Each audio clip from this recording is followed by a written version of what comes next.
Oui, parce que Sylvie, elle fait toujours un petit peu de bruit, mais c'est un joli bruit, déjà. Et puis, elle donne le sourire à tous ses amis qui sont réunis aujourd'hui. Alors, de quoi qu'on cause ce matin De savoir-faire. Ouais, de savoir-faire, et de design. de tradition, ouais. Et en même temps d'association, ouais. D'association avec du design. C'est joli chez vous. C'est grand quand même. C'est grand, hein, j'ai une grande maison. C'est grand chez Sylvie. Ouais. Vous me ferez les poussières, Alex.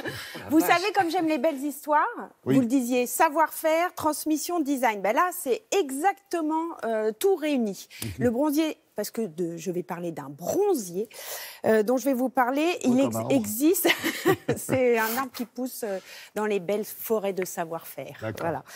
Qui existe depuis 1895. À sa tête, 5e génération, c'est resté dans la famille.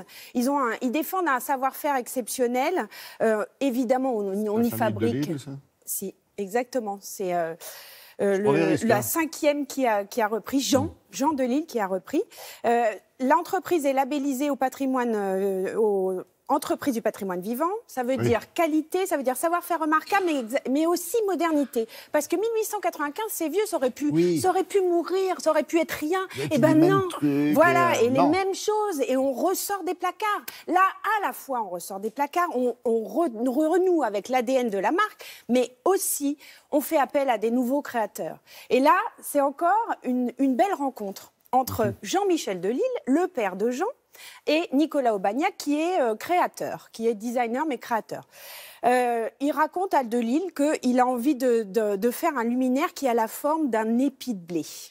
Et le bronze, ça remet vraiment tous les détails. C'est vraiment la matière première qui redessine le détail du dessin, qui remet en valeur le détail du dessin. Et donc, c'est parti comme ça. Et puis après, Nicolas Aubagnac, il a continué l'aventure avec Jean. Et là, aujourd'hui, nouvelle collection. Et voilà, c'est comme ça que une manufacture perdure. C'est comme ça qu'un mariage est réussi. Design, savoir-faire, vive les mariés. Et regardez.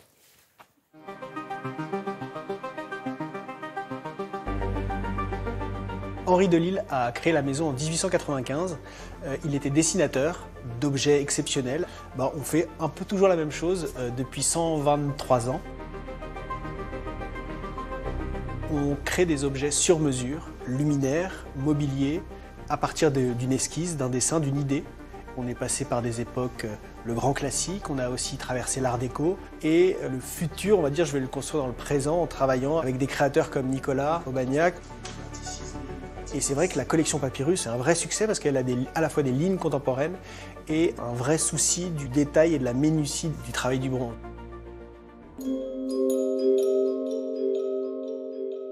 Ce qui m'intéresse, c'est de travailler avec des maisons qui ont un passé, un héritage. Là, il y a une transmission humaine et il y a aussi ce patrimoine de la maison qui passe de main en main et que j'ai à charge en tant que créateur de valoriser à travers une création.